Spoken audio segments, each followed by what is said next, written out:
말씀과 기도의 사람이라는 제목으로 하나님 말씀 전하겠습니다. 자, 오늘 본문은 유대인들을 포로로 잡아온 바벨론이 무너지고 난 직후의 상황입니다. 바사와 메대 연합군이 이제 바벨론을 무너뜨렸는데요. 이제 바벨론을 무너뜨리니까 곧바로 페르시아의 바벨론 통치가 시작되었습니다. 자, 1절을 보면 메대족 속 아하수에로의 아들 다리오가 바벨론 지역을 다스리기 시작하는 첫 해, 원년 이렇게 설명되어 있습니다. 여기에 다리오가 누군지 정확하게는 알 수 없습니다.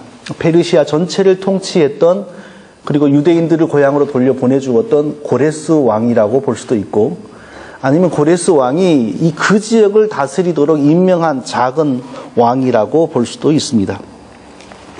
자, 우리 민족은 일제시대를 경험했습니다. 일제시대 때 우리 조상들은요, 강제로 전쟁터로 끌려가거나 아니면 군수물자를 만드는 광산이나 그런 곳에 끌려갔습니다. 강제징용이라고 했지요. 저희 조부께서도 강제징용에 끌려갔다고 들었습니다. 그래서 가서 얼마나 고생을 했는지 노예 같은 생활을 했다고 합니다.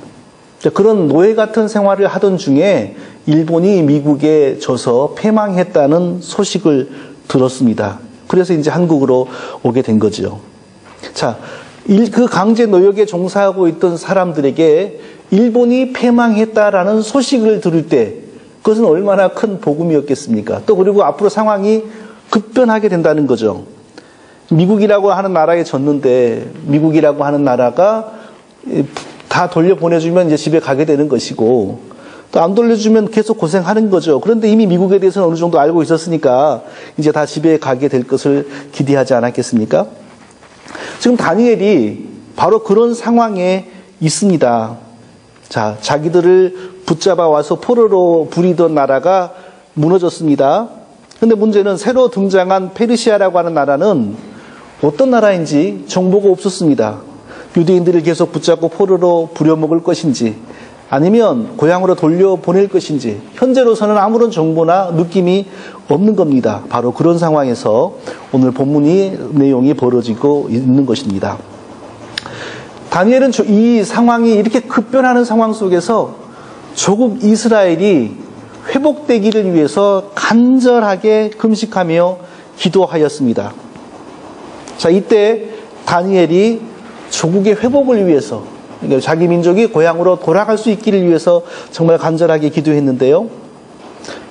우리도 비슷한 기도를 하긴 하지 않습니까? 바로 북한에 있는 우리 동포들이 그 고통으로부터 해방되어 우리와 왕래하고 그럴 수 있기를 위해서 기도합니다.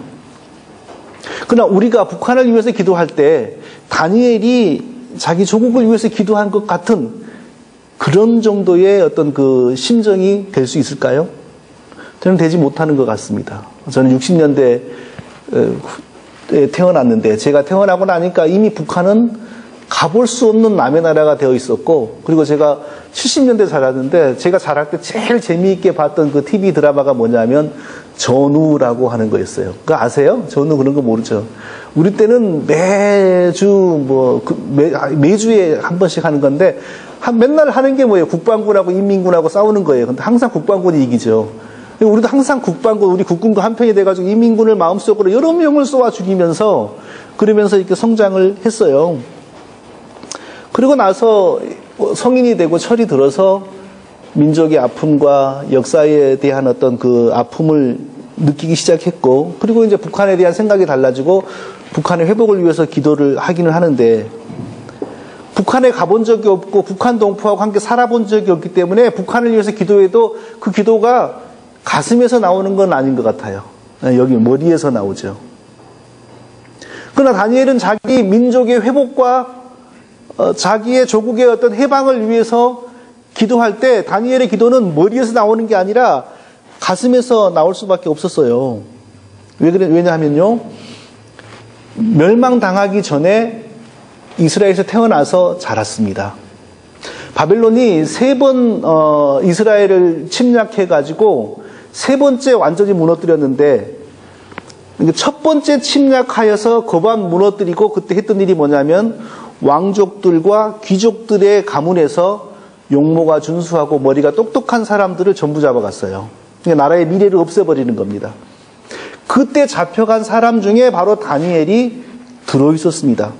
그러니까 적어도 다니엘이 왕족이거나 귀족의 자제였다는 것을 알 수 있습니다. 그리고 포로로 잡혀가가지고 지금 거의 70년을 산 거예요. 그러니까 지금 현재 다니엘의 나이가 어떻게 되겠어요? 10살에 끌려갔으면 약 80살이 되는 거고 15살에 끌려갔으면 거의 85세가 된 거지요. 그런데 아직도 건강은 하나님의 은혜로 건강하고 정신이 초롱초롱하니 맑아요. 그러니까 옛날에 어린 시절에 조국에서 자라던 모습, 아직 패망하기 전에 조국의 모습, 바벨론 군대가 침략하여 조국을 무너뜨리고 예루살렘을 무너뜨릴 때의 모습, 그리고 그런 심판을 당할 수밖에 없었던 이스라엘에서 벌어진 각종의 모든 흉악한 죄악들을 다 기억하고 있는 겁니다. 바로 이런 사람이 포로지에서 70년을 보내고 조국이 해방되고 조국이 회복되기를 위해서 기도하는 거예요. 간절하게 금식하고 기도하는 거예요. 이거 얼마나 가슴에서 나왔겠어요. 머리에서 나오는 게 아니죠. 우리는 북한을 위해서 기도하면 북한의 우리 동포들도 은혜를 베풀어 주시고 뭐 하잖아요. 아무리 하려고 해도 이 속에서 나오는 것 같지는 않아요. 예. 다니엘이 조국의 해방을 위해서 간절하게 기도하였는데 하나님께서 다니엘이 예상치 못한 또 놀라운 계시들을 내려 주었습니다. 조국이 해방될 것뿐 아니라 해방되고 난 이후에 벌어질 그 역사에 관한 또 아주 놀라운 일들을 계시하신 겁니다. 자, 그 부분에서 가장 핵심적인 단어가 70일에라는 단어인데요. 70일에. 한 일에는 일주일을 의미합니다. 그러니까 70일이면 490주간입니다. 성경의 다른 곳에서는 하루를 1년으로 계산한 데가 많아요. 그리고 그렇기 때문에 다른 어떤 환상이나 이런 부분에서는 하루를 1년으로 계산해가지고 이렇게 보면 얼추 다 맞습니다. 그런데 이 70일을 490년, 이게 490일이니까 하루를 1년으로 해가지고 490년으로 계산해보면 여기에서는 맞지가 않습니다. 근데 굉장히 해석하기가 어려운 부분이 바로 오늘 우리가 읽은 그 후반부인데요. 가장 중요한 내용은 기름 부음 받은 자가 이스라엘 안에 등장하고, 그리고 기름 부음 받은 자가 죽임을 당하고, 그리고 또 얼마 후에 한 왕의 군대가 예루살렘을 침략하여 성전과 도시를 또 한 번 무너뜨리게 된다는 내용. 자, 이것은 기름 부음 받은 자가 일어선다. 이것은 예수 그리스도가 역사 속에 등장한다라는 뜻입니다. 기름 부음 받은 자가 끊어진다는 것은 예수 그리스도가 십자가에서 죽임 당한다는 것입니다. 그리고 한 왕의 군대가 또 예루살렘과 성전을 회파한다는 것은 로마의 군대가 70년에 예루살렘을 다시 무너뜨리고 성전을 영구히 부숴버린다는 그런 뜻입니다. 굉장히 중요한 내용이 있죠. 네. 굉장히 중요한 건데 시기, 이 70일에가 세 단계로 나누어져 있는데 7일에, 62일에, 그리고 한일에, 그래서 70일인데 이 부분이 너무 해석하기가 어렵습니다. 그래서 이 부분은 정말 설교하기도 어려운 부분입니다. 그래서 오늘은 바로 그 전에 다니엘이 금식하며 힘써 기도한 내용에서 우리가 발견해야 될 중요한 사실 두 가지를 살펴보겠습니다. 첫째로 우리는 성경의 중요성을 다시 한번 기억해야 됩니다. 성경을 멀리하고서 결코 우리가 바른 신앙생활, 바른 삶을 살아갈 수 없다는 사실을 우리가 다시 한번 새겨야 합니다. 자, 성경은 다른 모든 유명한 책들과는 근본적으로 다른 책입니다. 왜냐하면 하나님으로부터 직접 우리에게 주어진 책이기 때문입니다. 자, 많은 기독교인들에게 당신은 정말 성경이 하나님으로부터 직접 주어진 책이라고 믿습니까? 라고 질문하면요.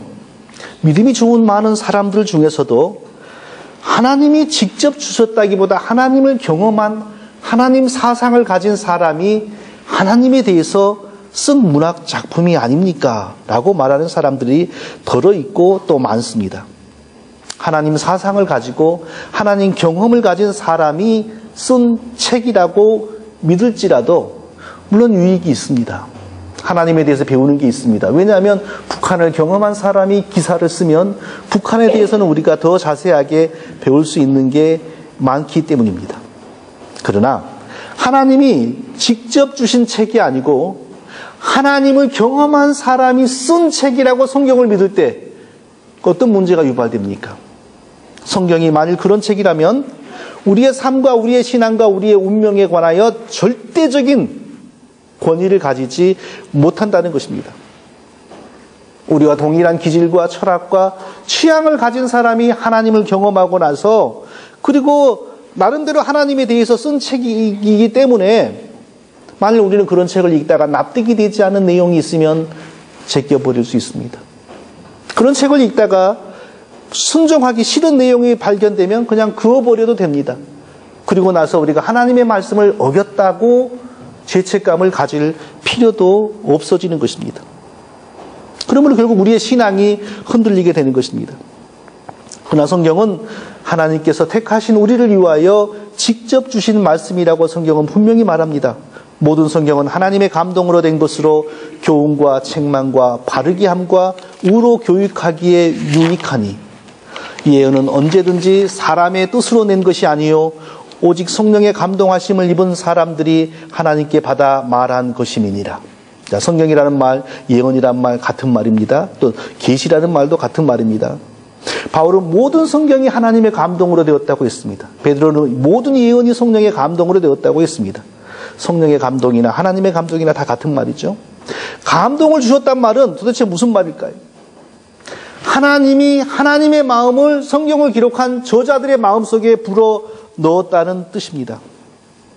하나님의 마음을 성경을 기록한 사람들의 마음속으로 하나님이 넣으셨기 때문에 그 말은 꼭 하나님의 마음으로부터 다 나왔다는 것입니다. 그러므로 그 말을, 이 성경의 말씀을 어기거나 불순종하는 것은 하나님께 불순종하고 하나님을 무시하는 것이라 이것입니다. 왜 하나님은 그런 놀라운 방식으로 우리에게 성경을 주셨을까요? 우리를 구원하시고 우리가 하나님을 경외하는 데 알아야 할 특별할 것들을 알고 순종하게 만드시려고 그러신 것입니다.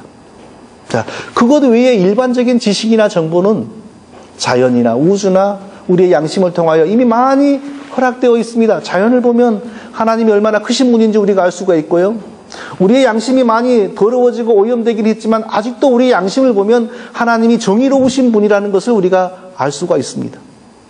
그러나 우리가 하나님으로부터 지어진 피조물이고 우리가 하나님의 법을 어긴 죄인이고 영원히 죽을 수밖에 없는 불쌍한 인간이라는 사실은 오직 하나님이 가르쳐 주시지 않으면 우리가 알 수가 없습니다. 바로 그것을 우리에게 알려주셔서 우리를 구원하기 위하여 우리를 하나님을 기쁘시게 하는 삶을 살게 만드시기 위하여 하나님이 특별하게 주신 말씀이 바로 성경이라는 사실을 우리는 기억하고 언제나 성경을 우리는 가까이 해야 됩니다.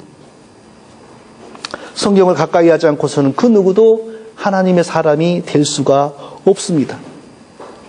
어떤 사람은 기도를 엄청나게 강조합니다. 어떤 사람은 찬양을 엄청나게 강조합니다. 어떤 사람은 성령을 엄청나게 강조합니다. 또 어떤 사람은 선교에다가 모든 것을 다 투자합니다. 그러나 성도 여러분, 이거 아십니까? 그 안에 하나님의 말씀이 없다면 모든 것은 아무것도 아니라는 것입니다.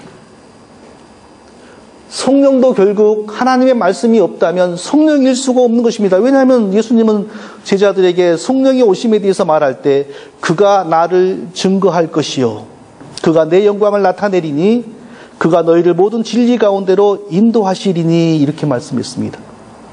성령이 하시는 일은 우리로 하여금 하나님의 말씀을 알아 그 말씀대로 예수 그리스도를 통하여 하나님을 잘 바르게 섬기도록 만들기 위하여 오셨습니다. 그런데 어찌 말씀 없는 성령의 역사가 있을 수가 있겠습니까?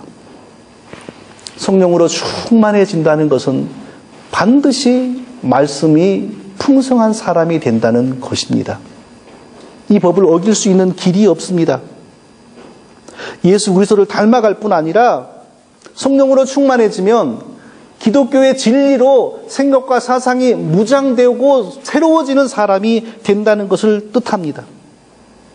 자, 이런 변화가 나타나지 않고 성령 하면은요, 그게 바로 기독교의 성령이 아닙니다. 사실은 성령을 가장한 악령에게 먹히는 것입니다. 기도도 마찬가지죠. 성도 여러분, 우리 기독교는 왜 기도합니까? 우리의 소원 성취하기 위해서 기도하는 것 아닙니다. 결국은 하나님이 성경을 통하여 주신 말씀을 알아가서 그 말씀대로 내 삶이 살아갈 수 있는, 순종할 수 있는 하나님의 힘을 구하기 위해서 기도합니다. 그래서 기도하면 성령이 역사하시죠. 성령이 역사하시는 것은 목표는 결국은 우리가 하나님의 말씀을 따라가고 하나님의 말씀이 우리 삶 속에서 이루어지는 것입니다. 그러므로 말씀 없는 기도는 있을 수가 없는 것이고 기도의 시작은 말씀이고 기도의 끝도 말씀인 것입니다. 말씀과 동떨어진 삶을 살면서 열심히 기도하는 사람은 하나님 안에 있는 사람이 아닙니다. 이게 얼마나 무서운 일인지 모릅니다. 사랑하는 성도 여러분, 하나님의 말씀이 지금 우리의 마음 속에, 우리의 신앙 속에, 우리의 삶 속에서 아주 중요한 위치에 있는지 한번 점검해 보십시오. 성경을 읽기 위해서 매일 얼마나 노력하고 있는지 생각해 보십시오. 성경을 읽지 않고, 성경을 배우지 않고, 성경을 내 삶 속에 바로 세우지 않고 올바른 기독교인이 될 수 있는 길이 없다는 사실을 항상 우리는 기억해야 됩니다. 말씀을 알아야 성령이 역사합니다. 말씀을 알고 성령이 역사하셔야 바르게 기도할 수 있습니다. 결코 기독교는 찬양을 열심히 해서 마음이 고치되어서 고치된 상태에서 기도가 흘러나오게 하는 종교가 아닙니다. 제가 아주 초신자 시절에요, 생맥주집에 가서 생맥주를 먹었는데 기도가 하고 싶었어요. 근데 그렇게 기도가 잘 되는 거예요. 생맥주를 먹고 기도를 하니까. 나중에 제가 깨달았어요. 기도라고 하는 것은 마음이 이렇게 좀 도옹하면 잘 되는구나. 그래서 기도가 다 기도가 아니구나 하는 걸 제가 느꼈어요. 그때 또 어떤 사람 뭐라 하자면요, 담배를 피우면서 큐티를 하면 또 잘 된대요, 또. 네. 그게 뭘 뜻하는 거예요? 분위기. 기독교, 얼마든지 분위기로 기독교를 모주할 수 있다는 거예요. 각종의 악기와 노래로 분위기를 달구어 가보세요. 다 성령 충만한 것 같아요. 다 손을 들고 그때 기도하자고 하면서 기도 소리가 천정을 울립니다. 그러나 그것은 기독교의 기도가 아닙니다. 우리가 말씀을 읽고 성령이 역사하심으로 그 말씀대로 살아가고자 하는 거룩한 소원이 생기고 그 소원을 붙들고 기도할 때 성령이 도우심으로 우리의 기도가 시작이 되고 우리의 기도가 발전될 수 있는 것입니다. 우리의 신앙과 삶에서는 말씀이 이렇게 중요한데 바로 말씀이 이렇게 중요하다는 사실을 우리는 다니엘에게서도 발견할 수 있습니다. 자, 다니엘은 하나님께서 이스라엘을 바벨론 포로 생활을 70년 하도록 정하셨다는 사실을 발견했습니다. 그리고 놀랍게도 그 70년이 거의 다 끝나간다는 사실을 깨달았어요. 그리고 이제 포로 생활이 다 끝나간다는 것을 깨닫고서 더 열심히 기도하는 거예요. 이스라엘 백성들이 포로 생활에서 벗어나면 바로 이런 나라가 되게 하여 주십시오 하고 막 간절하게 기도하는 내용이 오늘 본문의 내용입니다. 자, 그러면 다니엘은 어떻게 이스라엘의 포로 생활이 70년으로 작정되었다는 사실을 알았을까요? 여호와의 말씀이 선지자 예레미야에게 임하여 고하신 그 연수를 깨달았나니 곧 예루살렘의 황무함이 70년 만에 마치리라 하신 것이니라. 여호와의 말씀이 선지자 예레미야를 통하여 하나님이 주신 말씀을 다니엘이 읽은 것입니다. 다니엘이 어렸을 때 포로로 끌려올 당시에 예레미야는 이미 성인으로서 유대 땅에서 선지자 사역을 하고 있었습니다. 그러니까 아마 예레미야가 다니엘보다 한 20살이나 30살은 더 많았을 것 같습니다. 예레미야는 하나님이 주신 말씀을 전하면 바룩이라고 하는 사람이 그것을 받아서 책 두루마기에 기록했는데요. 그 두루마기가 어떤 경로인지는 모르겠으나 저기 멀리 떨어져 있는 바벨론에서 포로 생활하고 있는 다니엘에게까지 전달이 된 겁니다. 그리고 다니엘이 그걸 읽었습니다. 다니엘은 왜 읽었을까요? 하나님께서 예레미야를 통하여 하나님의 백성들이 알아야 할 특별한 말씀을 주셨다는 사실을 인정했기 때문에 읽은 것 아니겠습니까? 오늘날로 말하면 성경의 가치와 성경의 권위를 인정했기 때문에 자기도 하나님의 감동을 받아 성경을 쓰는 선지자이지만 자기를 통하여 주어지지 않은 다른 말씀을 알기 위하여 다른 성경 기록자의 책을 구하여서 읽었다는 것입니다. 그리고 그 다른 선지자를 통하여 기록된 성경을 읽으면서 이스라엘의 포로 생활이 70년으로 작정되었다는 사실을 알았어요. 제가 예레미야를 수개월 전에 통독했는데요. 뒤져보니까 25장에 정확하게 예레미야 성경에 이런 말이 있습니다. 70년 동안 바벨론 왕을 섬기리라. 다니엘은 그냥 기도하고 그냥 환상 보고 그냥 뭐 회개하고 그런 사람이 아니었어요. 그의 삶 속에는 항상 하나님의 말씀이 있었습니다. 그 이제 막 쓰여진 예레미야의 성경까지 찾아서 읽었다면 모세의 성경, 그 이전의 성경들은 읽지 않았겠습니까? 사도 바울이 죽기 직전에 그 디도에인가 누구에 그러잖아요. 어디에 있는 어떤 책을 로마의 감옥살이 하고 있는 나에게 가져와라 이렇게 부탁하잖아요. 그런 걸 보면은 죽는 순간까지도 사도 바울도 그 성경을 구약 성경이건 또 다른 동료들이 쓴 성경이건 이것을 계속 읽었다는 걸 알 수 있어요. 하나님의 사람은 말씀의 사람입니다. 딴 거 없습니다. 하나님의 사람은 성령의 사람, 하나님의 사람은 기도의 사람, 하나님의 사람은 뭐 봉사의 사람, 다 맞는 얘기죠. 그러나 말씀의 사람이 가장 정확한 정체성입니다.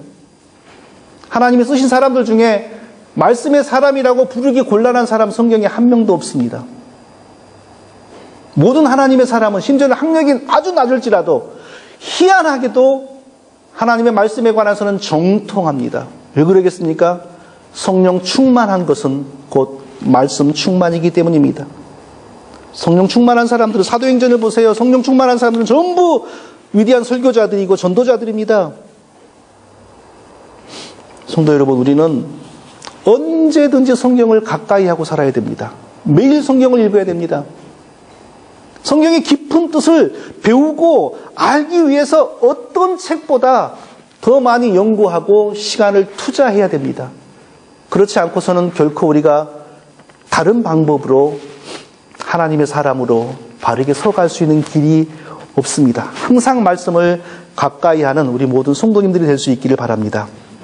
두 번째로 또 오늘 본문을 통해서 우리가 또 한 가지를 기억해야 되는데요. 그것은 우리 인생에 대한 하나님의 작정과 예정을 믿어야 합니다.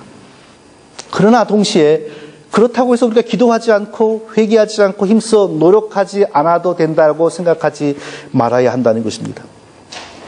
예레미야의 책을 읽으면서 다니엘은 포로 기한이 70년으로 정해졌다는 것을 알았습니다. 이게 하나님의 작정입니다. 하나님이 작정하시면 그 작정이 이루어지는 하나님의 섭리가 시작이 되는데 우리의 인간의 이성으로서는 도무지 이해하기에 불가능합니다.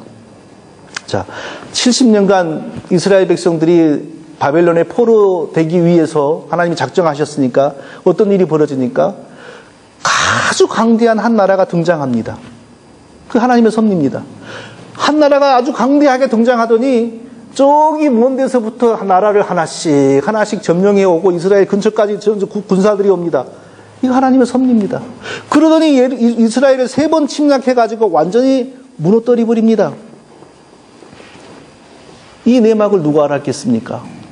자기 범죄에 빠진 자기 백성들을 70년간 식민지 생활하며 고생하게 만들려고 하나님이 역사를 이렇게 섭리하시는 것인데 아무도 몰랐습니다. 하나님이 우리 피조물들과 우리 인간에 대해서 작정하시면 바로 이렇게 되는 것입니다. 아무에게도 구애받지 않으시고요. 자기의 뜻과 자기의 마음대로 모든 것을 다 행합니다. 결코 우리에게 내가 이렇게 하려고 하는데 괜찮겠니? 이해할 수 있겠니? 라고 묻는 법이 없습니다. 창조주로서 그 뜻대로, 그 원대로 그냥 하십니다. 그러면 그 다음부터는 그 일이 이루어져가는 아주 오묘한 섭리가 진행되기를 시작합니다. 하나님께서 야곱의 자녀들을 애굽으로 보내어 큰 민족으로 만드시려고 작정하셨습니다. 그러니까 어떻게 됩니까? 그때부터 현재 그 일이 이루어진 하나님의 섭리가 시작이 되는데 제일 먼저 누가 갑니까? 야곱의 아들 중에서 선발대로 요셉이 발탁되어서 애굽으로 갑니다. 근데 어떤 모습으로 가죠? 관광으로 갑니까? 노예로 팔려가잖아요. 근데 누가 팝니까? 가족들이 팔아버리잖아요. 이걸 누가 이해할 수 있겠어요? 그 길이 애굽에 가서 총리 되어서 자기 가족들을 받아들일 준비하러 가는 길인데 사람 보기에 이걸 누가 알 수 있겠어요? 아무도 모르는 거죠. 끌려갔습니다. 노예가 되어 끌려갔습니다. 제일 먼저 이제 노예 시장에서 이제 팔려야 되지 않습니까? 근데 사간 사람이 보디발입니다. 아주 바로 황제의 신임받는 신하로서 권세가 막강한 집안입니다. 하나님이 그렇게 하신 이유는 보디발을 통하여 결국 바로 황제와 연결되게 하시려고 그러는 거예요. 그걸 누가 이해할 수 있겠어요? 아무도 이해하지 못하는 거죠. 하나님의 작정하신 일은 이렇게 하나님의 섭리 가운데 반드시 진행이 되는데 그 결과가 다 드러나기 전에 우리가 알 수 없어요. 형들이 동생을 죽일 정도로 미워하는 일이 없었다면 그 동생이 어떻게 가족을 떠나 애굽으로 혼자 가겠어요? 사람의 방법을 할 수 있는 일이겠어요? 황제의 심을 받아야 나중에 총리가 될 수 있는데 그러려면 일단 황제에 가까운 사람과 만나야 되잖아요. 사람이 요셉이 어떻게 그런 일을 할 수 있겠어요? 근데 노예로 끌려가서 아무 자기 의사와는 상관없이 보디발의 집에 팔려가니까 그게 되어가지 않습니까?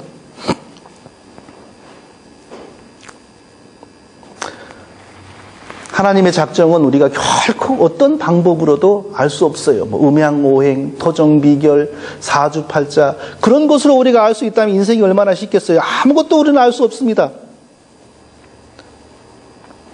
그런데 우리는 동시에 뭘 기억해야 되냐면요. 하나님이 우리에 대해서 작정하셨다는 것은 분명히 믿어야 돼요. 그런데 하나님이 우리를 향하여 중요한 사실을 작정하시고 예정하셨다는 사실을 또 동시에 잊어버려야 돼요. 믿으면서 잊어버려야 한다. 이게 무슨 말입니까? 우리는 피조물로서 결코 창조주의 입장에 서려고 하지 말고 언제나 하나님 앞에서 최선을 다할 뿐이라는 사실입니다. 하나님을 믿고 의지하는 믿음을 붙들고 오늘 하루 최선을 다하면서 살아가는 것이 우리의 할 일이라는 것입니다. 오늘 하루도 말씀을 가까이 하고 말씀을 배우는데 힘쓰고 오늘 하루도 힘써 기도하고 하나님의 도우심 가운데 내가 할 수 있는 일을 최선을 다하고 어떤 갈등이나 어떤 염려가 있을 때 오늘도 기도하면서 오늘도 하나님의 말씀에 비추어 보면서 무엇이 더 하나님이 기뻐하신 일인지를 고민하면서 하루하루를 믿음으로 살려고 애쓰고 노력하는 이 과정을 통하여 하나님이 작정하신 일이 이루어진다는 것입니다. 결코 하나님이 정했으므로 기도하지 않아도 노력하지 않아도 회개하지 않아도 다 되겠거니 그것은 하나님 기독교 신앙의 작정이 아니라는 것입니다. 부지런히 원하는 것을 얻기 위하여 노력했습니다. 그런데 얻었어요. 그 나중에 깨닫고 보니 하나님이 그게 뜻하신 바였어요. 부지런히 원하는 것을 얻기 위하여 노력했습니다. 근데 번번이 좌절되고 안 됩니다. 나중에 깨닫고 보니 하나님이 다른 길로 인도하시려고 그러신 거예요.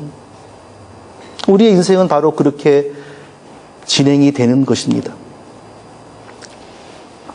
다니엘을 보세요. 예레미야의 성경을 통하여 하나님이 포로 생활을 70년으로 정하셨다는 것을 알게 되었어요. 거의 다 끝나가죠. 근데 지금 뭐 합니까? 곧바로 기도하기를 시작하는 겁니다.